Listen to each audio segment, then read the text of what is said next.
তিনি প্রত্যাহার করতে হবে। বাংলার ছাত্র সমাজকে তিনি একটা জনপ্রতিনিধি হয়ে তিনি জনগণকে এভাবে গালি দিতে পারেন। রাজাকার একটা খুবই মানে নিম্ন শ্রেণীর শব্দ, তো এটা তো তুচ্ছ করা তাচ্ছিল্য করা খুবই নিম্ন শ্রেণীর একটা গালি বলা যায়। রাজাকার শব্দটা আমরা কোনোভাবে অন করি না, এটা অন করার মতো কোনো শব্দ না। এটা আমরা মুক্তিযুদ্ধের শক্তির পক্ষে, আমরা এর বিরোধী না। আচ্ছা, এর বাইরে হচ্ছে আমরা কি রাজাকার শব্দটা মেনে নিব? প্রথমত আমরা রাজাকার শব্দটা মোটেই মেনে নিচ্ছি না বলে কালকে রাতে হলের গেট ভেঙে, হলের তালা ভেঙে হচ্ছে এখানে আন্দোলন শুরু হয়েছে, যেটা আজকে পর্যন্ত চলমান।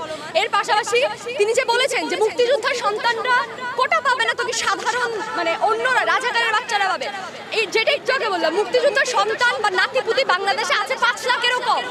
আপনি 5 লাখেরও কম জনগোষ্ঠীকে আপনি দিচ্ছেন 30% কোটা, আর যে 5 লাখের বাইরে যে 16 কোটি বাঙালি, অর্থাৎ 16 কোটি থেকে 5 লাখ যদি আপনি বাদ দেন, তারপরে তো 16 কোটি তো আর কমে না। যদি ধরি 15 কোটি আমরা সাধারণ শিক্ষার্থী, আমার বাবার জন্ম মুক্তিযুদ্ধের পরে, তাহলে আমি রাজাকারের সন্তান হই কিভাবে, বা আমি রাজাকারের আদর্শ ধারণ করি কিভাবে? এটা তো গণযুদ্ধ ছিল, মুক্তিযোদ্ধাদেরকে এভাবে আলাদা শ্রেণী বা ক্লাস করে দেওয়াটা কোনোভাবেই যৌক্তিক না।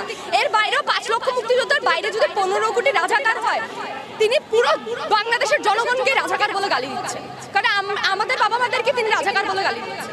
আচ্ছা, আমাদের এই এক দফা এক দাবির সাথে এখন আমরা এই জিনিসটা নিয়েও কথা বলতে চাই, বা আমাদের কর্মসূচি এটা একটা অংশ যে আমাদের এই যে তিনি যে আমাদেরকে রাজাকার বলে যে গালি দিলেন, রাজাকার শব্দটা তো ভালো শব্দ না, এটা তো একটা খুবই মানে রাজাকার কারা ছিল, আলবদর কারা ছিল, আল শামস কারা ছিল, এসব ইতিহাস তো আমরা জানি।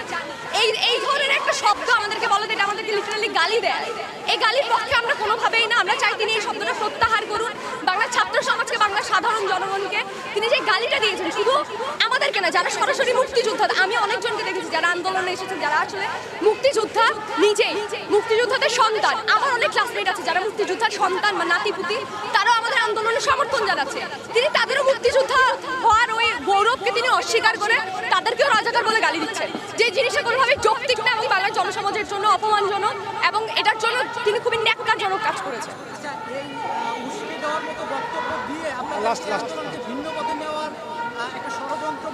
আচ্ছা, আমরা বারবার দেখি যে যখনই এই ধরনের একটা আন্দোলন হয়, নানা ধরনের ট্যাগ দেওয়া হয়। এই রাষ্ট্রবিরোধী, দেশবিরোধী ট্যাগ দিয়ে হচ্ছে আমাদের আন্দোলনকে দমিয়ে দেওয়া কোনোভাবেই যাবে।